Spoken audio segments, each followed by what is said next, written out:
Bienvenue dans les enquêtes du Nouveau Détective. Le Nouveau Détective, premier magazine d'enquête sur les grands faits divers, et Engel présente 25 ans pour le démembreur de sa compagne. Une enquête de Sébastien Deveau.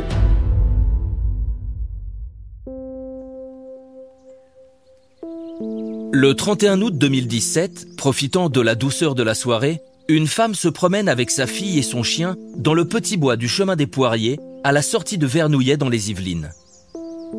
L'endroit a l'avantage d'être proche de son domicile, mais il n'a rien de glamour. Il sert depuis longtemps de décharge sauvage et c'est en prime le rendez-vous des prostituées du coin et de leurs clients. Mais ce que notre promeneuse va y découvrir ce soir-là, vers 20h, est carrément digne d'un film d'horreur. Un crâne et une cage thoracique abandonnés là, au milieu des pneus calcinés. Une fois appelée, la police est rapidement sur place. Il s'agit bien des restes humains, et plus précisément ceux d'une femme. On trouve d'ailleurs d'autres morceaux du corps à proximité, des vertèbres et 2 fémurs tranchés nets. La victime a été démembrée comme une carcasse de lapin sur l'étal d'un boucher. L'œuvre d'un psychopathe, d'un serial killer, on est très loin du compte. 6 ans plus tard, le 6 mars 2023, alors que s'ouvre le procès de l'affaire devant les assises de Versailles, c'est un accusé totalement insignifiant qui prend place dans le box. Avec ses 1,63 m pour 63 kg, ses cheveux blancs épars, Philippe Marchand, 70 ans, a l'air d'un employé de banque à la retraite. Pourtant, le dépeceur de Vernouillet, c'est bel et bien lui. La femme démembrée, c'est Anne-Marie Richy. C'était sa compagne. La présidente du tribunal résume leur histoire. Marchand, ancien chauffeur de taxi, est un cavaleur quelque peu obsédé sexuel. Quand il rencontre Anne-Marie en 2016, il habite à Boulogne-Billancourt et vient de se faire larguer par son ex, las de ses infidélités après 32 ans de concubinage. Anne-Marie, sa nouvelle conquête, est une retraitée de la RATP. Elle a 66 ans, instable et bipolaire, sa vie sentimentale n'a été qu'une suite de drames. Son premier mari s'est suicidé en apprenant qu'elle le trompait. Le suivant était un alcoolique violent et le dernier a été emporté par une maladie. C'est le sexe qui les a réunis avec Philippe Marchand. Sous ses airs de BCBG, Anne-Marie dissimule un tempérament de feu.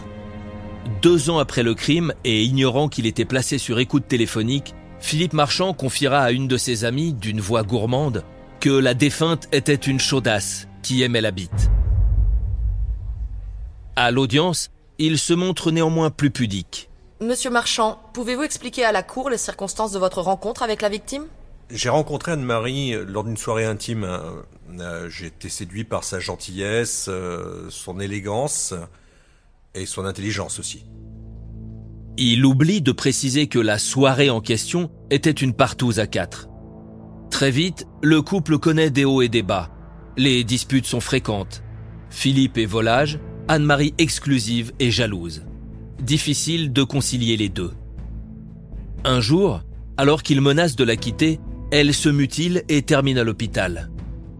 Malgré cet appel au secours, il continue de fréquenter les sites de rencontres et de la tromper.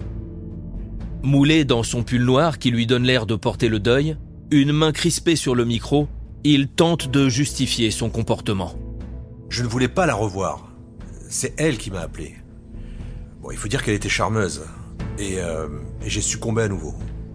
Pourtant, en mai 2017, je lis que votre couple traverse une nouvelle crise, qui s'est à nouveau terminée à l'hôpital. En effet, ce soir-là, j'ai dû l'emmener aux urgences. Elle était complètement hystérique. Je ne savais plus quoi faire.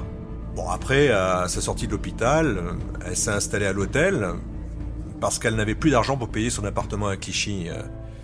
Vous comprenez bien que je ne pouvais pas la laisser vivre dans ces conditions. Alors je l'ai repris chez moi. Les deux amants semblent réconciliés et ils envisagent même d'aller se marier à Las Vegas. Cependant, durant cette période, Marchand entretient toujours des relations assidues avec sa maîtresse du moment, une certaine Claudine. Anne-Marie finit par l'apprendre et ne cesse de lui reprocher. Le mardi 22 août, en début d'après-midi, les voilà à nouveau en train de se déchirer dans l'appartement de Boulogne, rue Le Corbusier. Le ton est vite monté. Elle faisait les 100 pas en me menaçant. Je l'ai entendu dire « Je vais toutes les tuer !» Et puis d'un coup, elle s'est jetée sur moi et elle m'a attrapé à la gorge, là, comme ça, là. Dans son box, Marchand mime le geste et continue, comme s'il revivait la scène. Et là, je me dégage et elle recommence. Alors on tombe par terre, moi sur elle, et mon genou droit percute sa tête. Elle hurlait des mots incompréhensibles. Je voulais qu'elle se taise. Je l'ai attrapée au cou pour la maîtriser, la calmer. Mais là, soudain, elle me lâche. Elle ferme les yeux. Alors je lui parle, j'essaye de la bouger. Et elle réagit plus. J'approche ma main au bord de ses lèvres. Et là, je me rends compte qu'elle respire plus. J'étais sidéré. Mais ça n'avait pas duré plus d'1 minute. Et pourquoi n'avez-vous pas appelé les secours? Je ne supportais pas l'idée de perdre l'estime de mes proches. Alors, je suis resté prostré pendant 30 ou 40 minutes. Et c'est là que j'ai décidé de faire disparaître le corps. C'était une mauvaise idée, je le reconnais. Et je m'en excuse auprès de la famille. L'idée n'est pas mauvaise, elle est abominable. Le petit logement de Boulogne-Billancourt va devenir le théâtre d'une boucherie indescriptible. Racontez-nous, de la manière la plus factuelle possible, ce qui s'est passé après que vous ayez constaté le décès de votre compagne. Alors, j'ai tiré le cadavre jusqu'à la salle de bain. Je l'ai posé sur le bord de la baignoire et je lui ai ouvert la gorge d'un coup de couteau, là. Quand l'homme fait le geste de saigner un animal, un frisson horrifié parcourt l'assistance. Mais il poursuit, avec un calme stupéfiant. Puis, je lui ai mis la tête en bas et les pieds en hauteur pour faciliter l'écoulement du sang. Ensuite, je suis allé à Bricorama acheter ce dont j'avais besoin, c'est-à-dire des sacs poubelles, du desktop et de l'acide chlorhydrique. En revanche, pour les outils, j'avais ce qu'il fallait chez moi, donc voilà. Et au retour, j'ai fait le plein d'un jerrycan d'essence que j'avais acheté à l'époque quand j'étais chauffeur de taxi. Vous êtes un homme pragmatique, monsieur Marchand.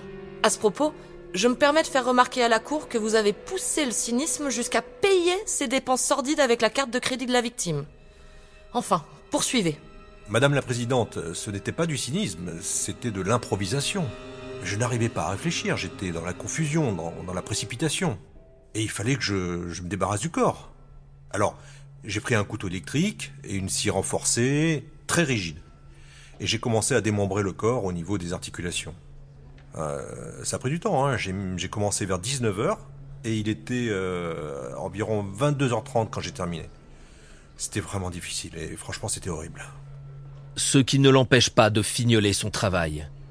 Afin de retarder l'identification de la défunte, il lui brise les dents à coups de burin et de marteau. Puis il arrache la peau de ses doigts afin de supprimer les empreintes digitales. Comment cet homme peut-il trouver suffisamment de sang-froid pour poursuivre son récit sans craquer? Cela reste un mystère. Il raconte avec la même précision comment il a descendu les sacs poubelles jusqu'au parking souterrain par l'ascenseur avant de les entasser dans le coffre de sa Mégane cabriolet. Et comment vous êtes-vous retrouvé dans cette décharge sauvage dans la nuit du 22 au 23 août? Eh bien, j'étais en quête d'un endroit discret.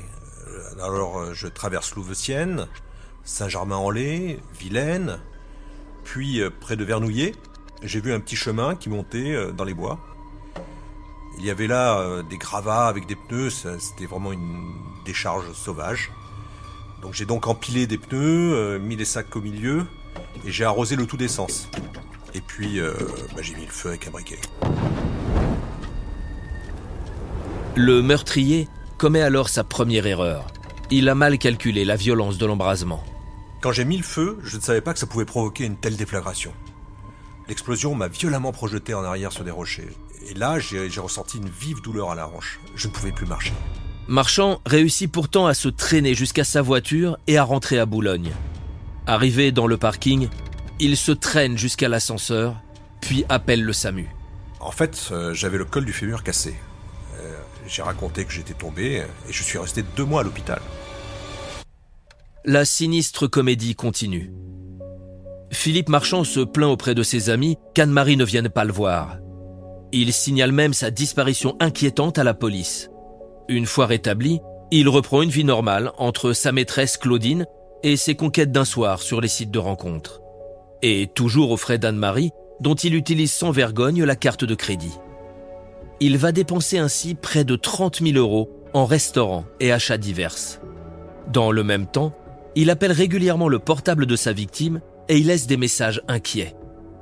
Les policiers, qui le soupçonnent depuis le début, ne se laissent pourtant pas abuser. La morte de Vernouillet finit par être identifiée grâce à son ADN. Marchand est entendu le 15 octobre 2019 et placé en garde à vue. Il passe aux aveux complets. À l'issue de son procès et à la stupéfaction générale, l'accusé a conclu par ces mots effroyables. Madame la Présidente, j'ai toujours été respectueux envers tout le monde, surtout envers les femmes, et je ne m'explique pas ce geste barbare. Le verdict a été à la hauteur du crime. 25 ans de réclusion criminelle. Philippe Marchand a quitté le tribunal entre deux policiers, plus insignifiants que jamais. En le voyant partir ainsi, il est difficile de l'imaginer en train de commettre les atrocités qu'il a décrites. On a beau avoir l'habitude des cours d'assises, ces meurtres à double visage façon Dr Jekyll et Mr Hyde sont toujours aussi terrifiants.